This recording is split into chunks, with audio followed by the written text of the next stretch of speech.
Salut les amis et bienvenue dans cette nouvelle vidéo de Gojanda. Ici c'est Jacob Gomez, je suis formateur et développeur web. Alors dans cette nouvelle vidéo, nous allons parler ici des structures conditionnelles en JavaScript. Alors dans la vidéo précédente, nous avons vu un peu les variables en JavaScript. On a vu que les variables, c'était tout simplement un mécanisme, un système qui nous permettait de pouvoir stocker de l'information. L'information peut être de plusieurs types. Ça peut être un entier, une chaîne de caractères, un objet, un tableau, etc., etc. Le problème, c'est que on ne peut pas créer des programmes juste que sur des variables. Vous en doutez. On aura besoin de dynamiser un peu notre application pour qu'elle puisse faire des choses beaucoup plus poussées. Par exemple, lorsque l'utilisateur a plus de 18 ans, il peut entrer dans le site. Sinon, il ne peut pas rentrer dans le site. Lorsque l'utilisateur a un certain âge, il a accès à tel contenu, sinon il n'a pas accès à tel contenu. Lorsque le mot de passe est erroné, alors affiche tel message, sinon affiche un message de succès. Lorsqu'il est connecté, affiche ceci. Lorsqu'il clique sur le bouton, fait telle opération. Donc là, comme ça, on a beaucoup d'interactions, beaucoup de dynamisme, beaucoup de choses qui doivent bouger, changer. C'est là que les structures conditionnelles entrent en jeu. Ce système-là, ce mécanisme va nous permettre de pouvoir vraiment dynamiser au maximum notre application afin de pouvoir avoir quelque chose de beaucoup plus interactif.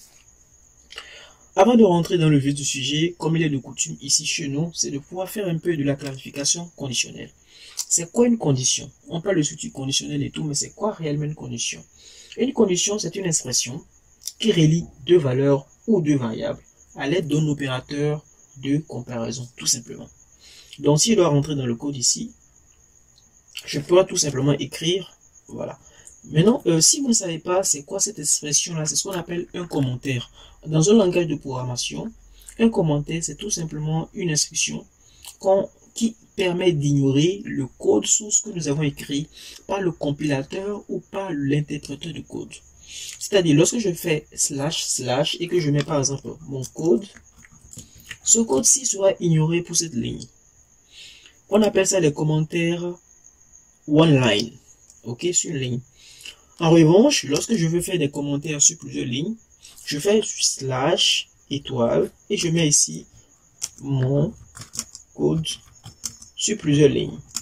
Et pour finir mon commentaire, je fais juste tout simplement / étoile /.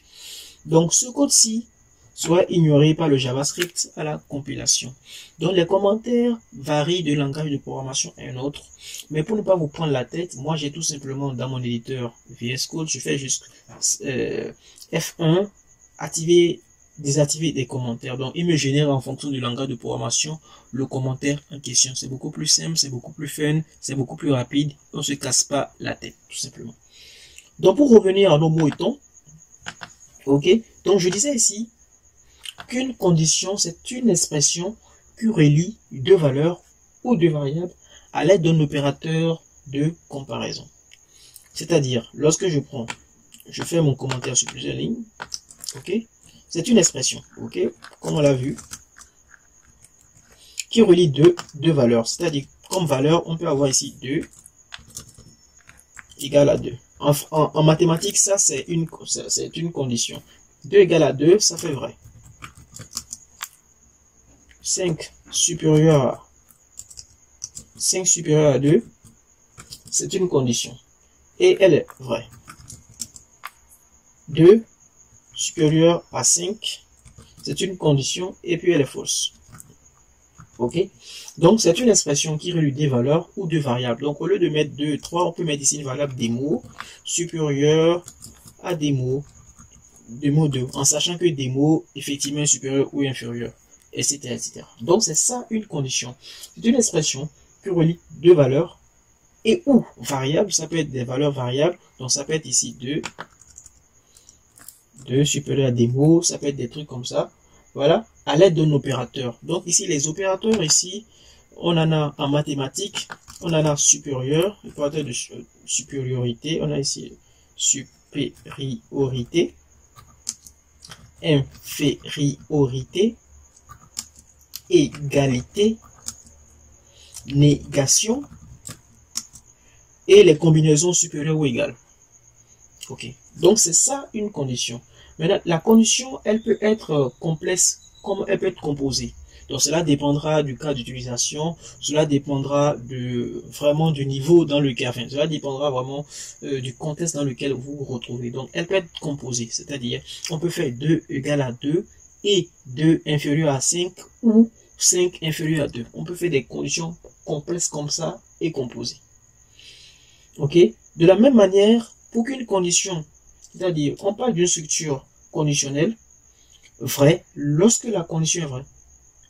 Un algorithme par exemple, lorsqu'on fait par exemple ici 2 inférieur à 5, cette structure, j'ai mis un if par réflexe, si 2 est inférieur à 5, alors tout simplement cette instruction elle est vraie, c'est-à-dire elle est vraie. Cette instruction est vraie. Donc pour suivre ce cours dans les bonnes conditions les amis, si vous n'avez pas suivi ma vidéo sur les structures conditionnelles, ma vidéo algorithmique sur les structures conditionnelles, je vous invite à la suivre. À moins que vous ayez déjà des bases algorithmiques qui vous viennent d'autres langages de programmation. Voilà. Si vous ne connaissez pas aussi c'est quoi la table de vérité, je vous invite vraiment à taper table de vérité. Donc Google, table de vérité et où table de vérité, hop, et on va vous donner des éléments sur table de vérité, comment cela fonctionne. Donc dans cette vidéo, moi j'aurai très vite, en sachant que vous comprenez toutes ces notions là, tout simplement. Alors, ici on va maintenant découvrir les structures conditionnelles en JavaScript. Donc en JavaScript, on a 3 structures conditionnelles. Je vais nommer ici le if et le else, qui veulent dire en français si et sinon, et la structure conditionnelle else. La structure conditionnelle switch, ici, bon, son nom, je ne sais pas. Je ne sais pas ce que ça veut dire en français. Ok. Donc ici, on va commencer par le si et le sinon. Donc déjà, ici, on dit l'instruction if else exécute une instruction si une condition donnée est équivalente à vrai. En anglais, on va parler ici de trophy. Si la condition équivalente est fausse, c'est-à-dire si la condition équivalente à la première condition elle est fausse, alors ça serait l'instruction de la clause opérationnelle else.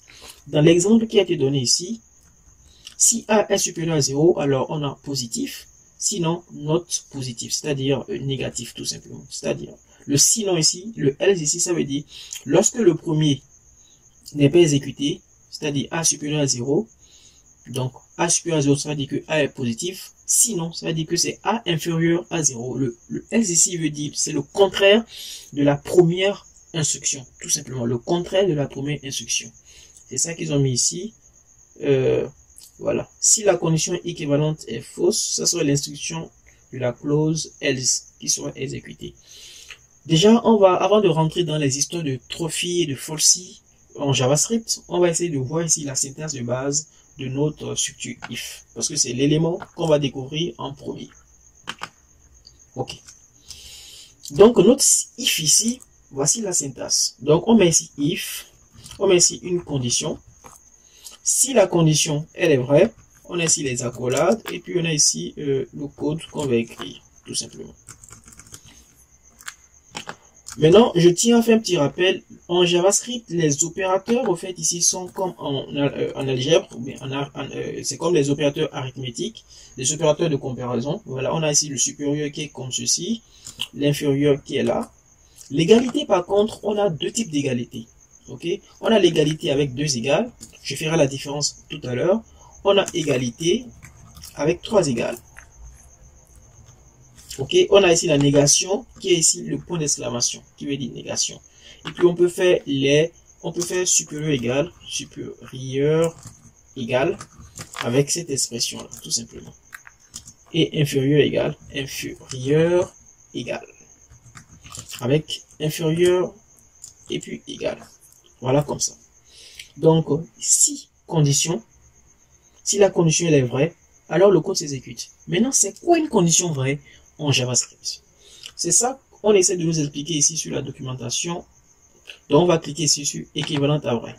Donc, en JavaScript, une inscription, le JavaScript, ce que le JavaScript, voilà, considère comme vrai, c'est tout simplement, en anglais, on parle ici de trophy. Voilà ces expressions-là. Lorsque on a une expression composée ou bien une expression simple qui donne true comme résultat final, alors il considère cela comme vrai. Lorsque nous avons des accolades comme ça, le JavaScript considère cela comme vrai. Lorsque nous avons un crochet tableau, il considère comme vrai. Lorsqu'on a un nombre, il considère comme vrai. Lorsqu'on a une chaîne de caractères, il considère comme vrai. Lorsqu'on a une date, une chaîne de caractères, un nombre, il considère comme vrai. Lorsqu'on a toutes ces expressions-là, il considère comme vrai, tout simplement.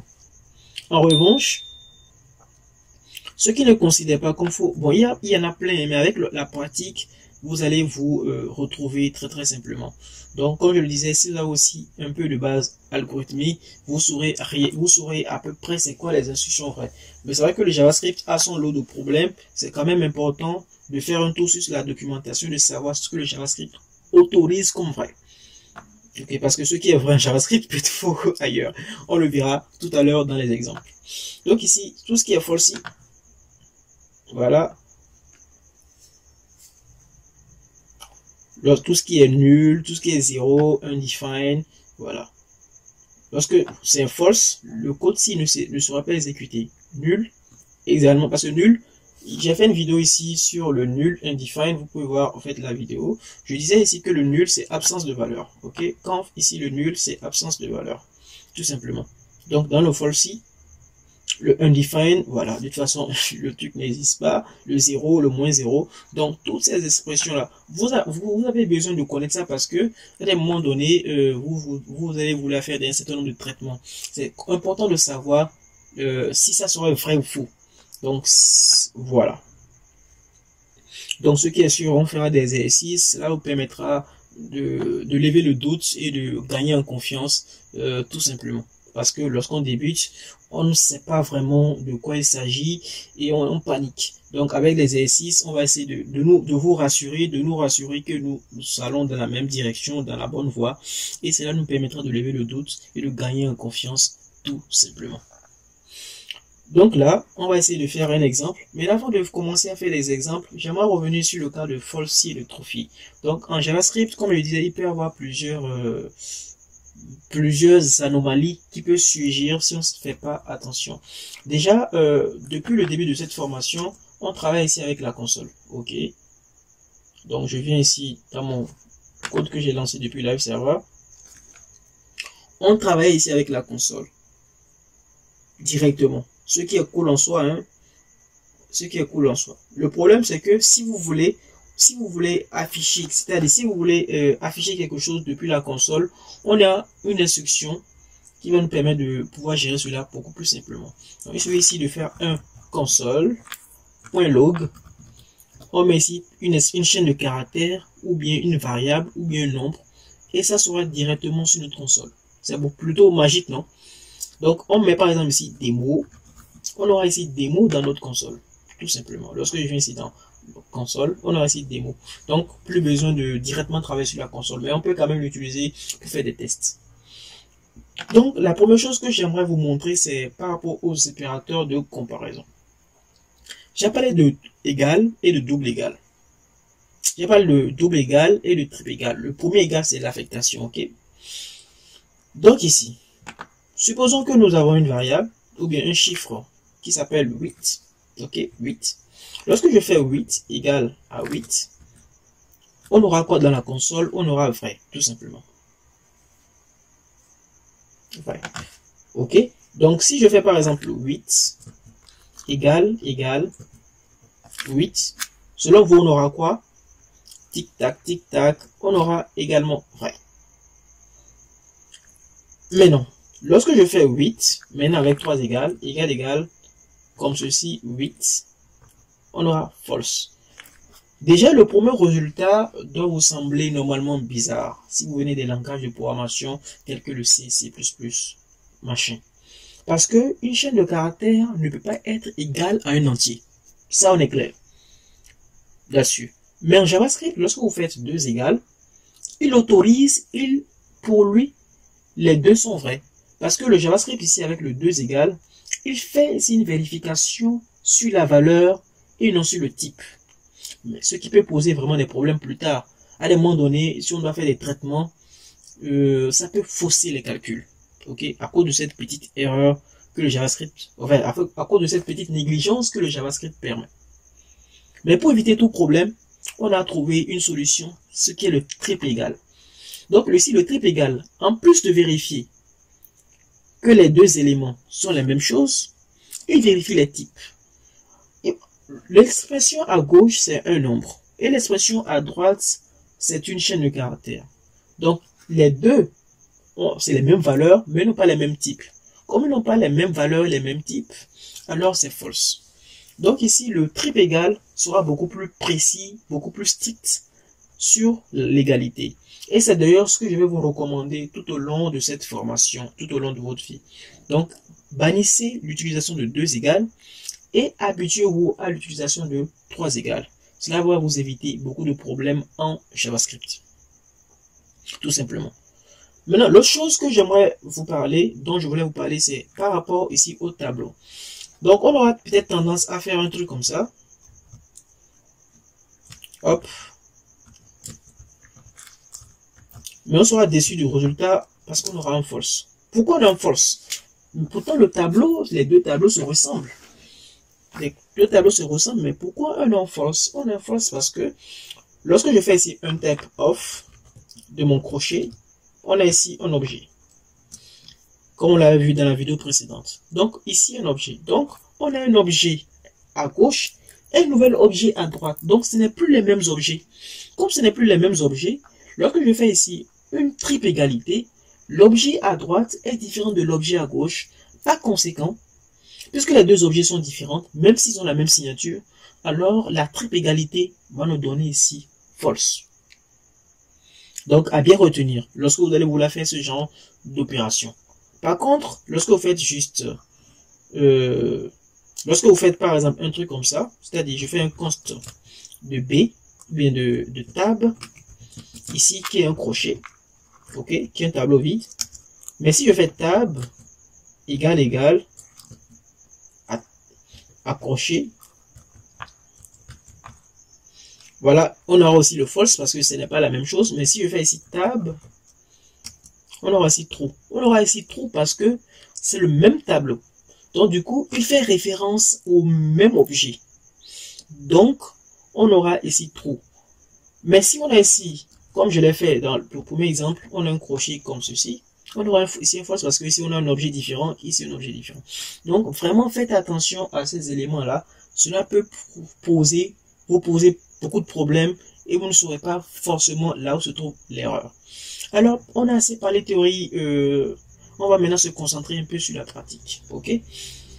Donc ici, j'ai une condition. Donc je vais ici déclarer ici une variable que je vais nommer ici âge, qui s'appelle ici l'âge qui sera 8. Ok? Donc, si mon âge est supérieur ou égal à 18, tu peux entrer dans le site. Je mets ici console.log site autorisé. Site autorisé.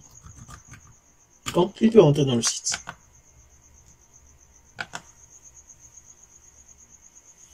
Hop, tac, tac, tac, en attendant que ça charge. Bon, pour ne pas vraiment perdre le temps, c'est vrai que j'aime le faire comme ça. Mais pour le cas de cette vidéo, principalement, je le mettrai en bas. Hop, je suis où là? Ok.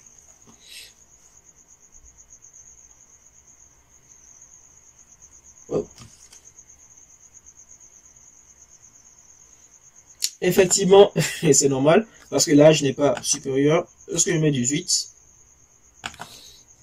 site autorisé, donc il peut rentrer dans le site. Donc, c'est parce que il avait 8 ans, ou elle avait 8 ans, qu'on n'avait pas de réponse. Donc, comme vous le voyez ici, le if, la syntaxe, elle est très simple, elle est relativement simple. Vous faites juste if, vous mettez la condition que vous voulez, vous pouvez la composer, tout simplement. De la même manière, pour faire, bon, on verra ça à la fin. Ok. Donc ici, Donc, comme on l'a vu sur la documentation, lorsque cette condition n'est pas exécutée, ok, on peut faire une alternative, c'est-à-dire une alternative. Et l'alternative à if, c'est else, ça veut dire sinon.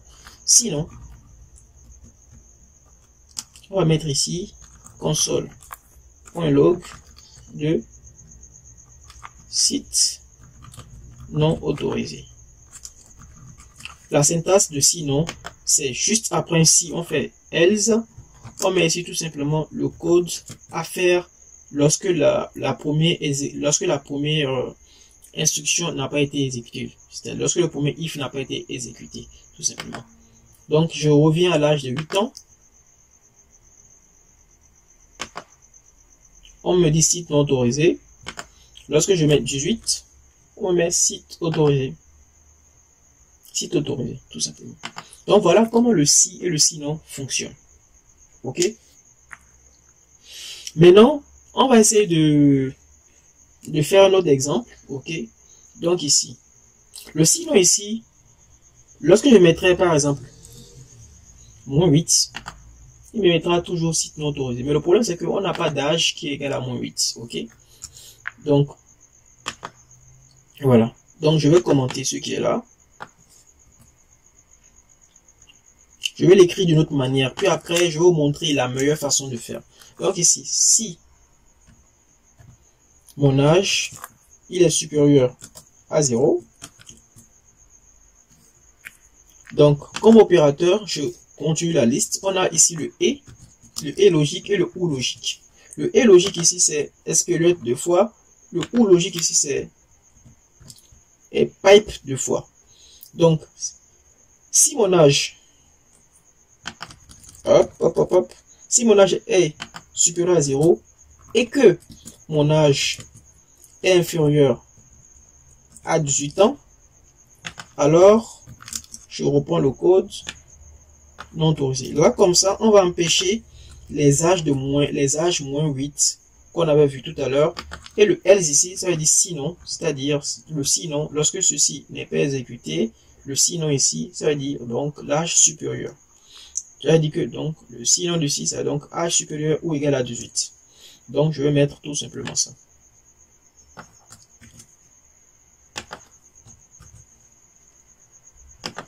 Voilà.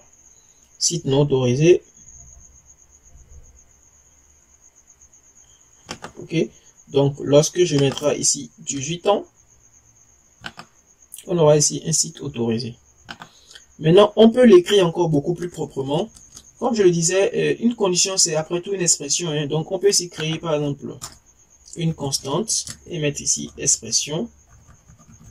Et dans cette expression, je stocke tout simplement ça. Je remplace ça par expression.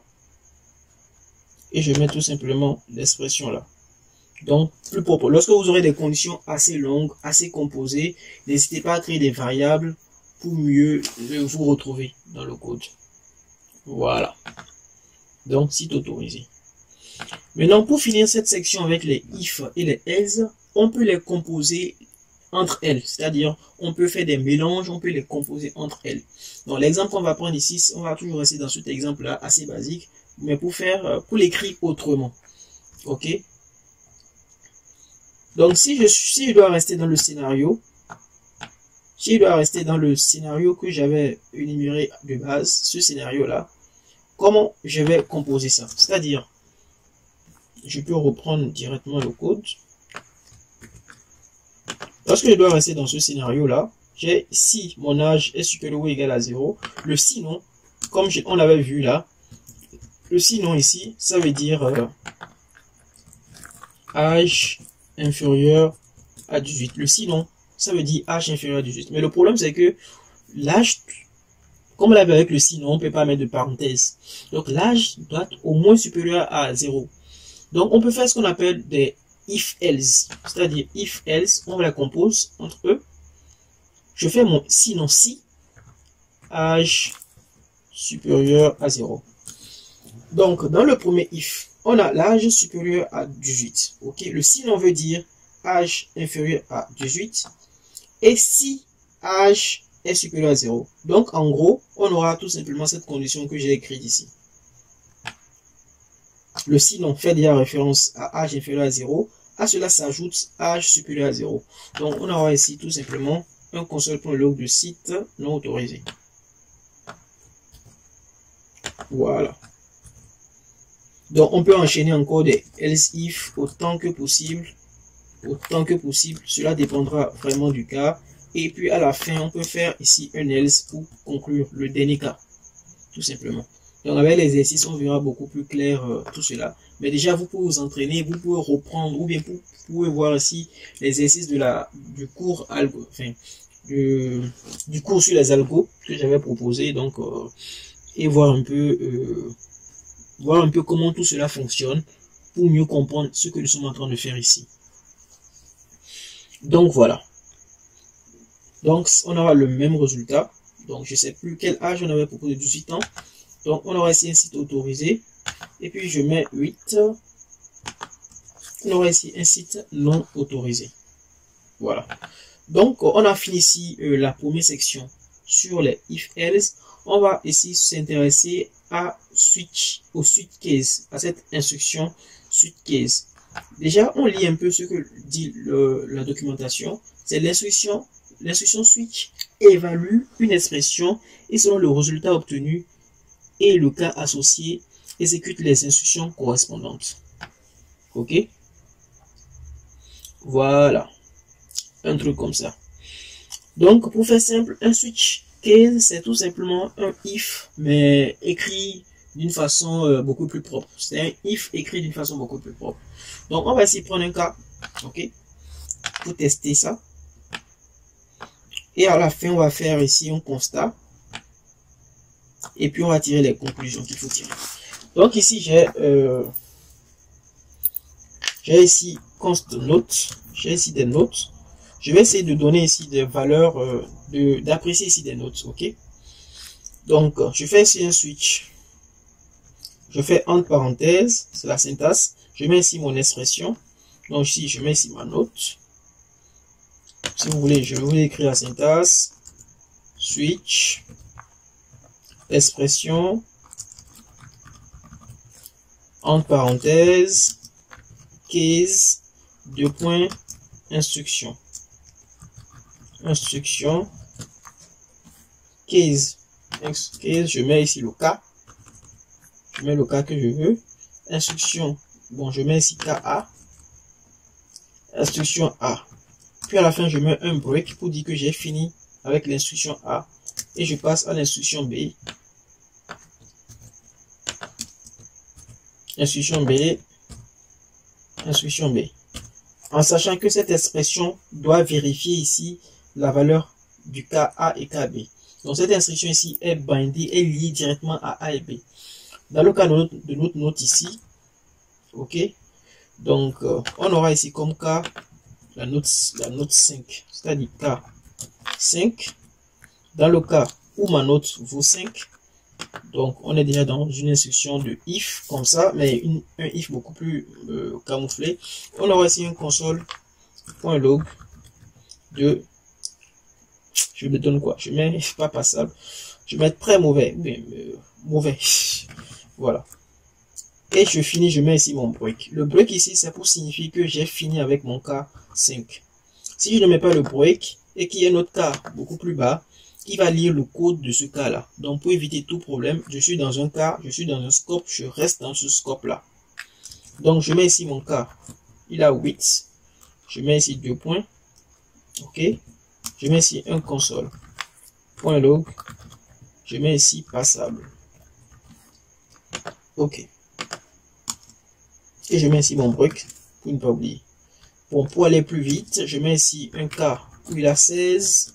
Je vais mettre ici 2 points. Hop. Je vais y arriver. Console.log où je mets très bien. Très bien. Et puis ainsi de suite. Pour finir, break. Voilà. Je mets mon point. Bon, je ne mets pas de point virgule. Et pour finir, lorsque aucune de ces cas n'a été retrouvée, ou bien aucune de ces cas n'a été exécutée, j'ai la possibilité de mettre ici un default qui équivaut un peu à un sinon. Et je mets ici mon 2 points et je fais ici un console.log. cas non existant. Non existant. Donc, on va faire le test. Mauvais. Je lui passe la note 16. On aura très bien. Donc, comme on l'a constaté ici, le switch case, c'est tout simplement un if. Mais un if écrit beaucoup plus proprement, en fait. Okay? Donc, tout ce qu'on a fait là, on aurait pu le faire dans un if. Hein, et on aura le même résultat. Ok, on aura fait ici un if note égale à 16. Et puis, on aura le même résultat. On aura le même résultat. On va l'empiler les if les uns derrière les autres. Maintenant, vous allez me dire, mais pourquoi donc le switch? L'explication, elle est très simple. Le switch ici va nous permettre de pouvoir éviter, par exemple, d'écrire des if beaucoup plus longs. Lorsqu'on aura des if un peu plus comme ça, hop, j'ai supprimé, hop, des if comme ça, juste avec des valeurs d'égalité. À quoi bon d'écrire des if comme ça avec des valeurs d'égalité alors que le switch existe? Donc c'est pour, en fait, le switch ici, c'est tout simplement un if, mais écrit beaucoup plus simplement, ok?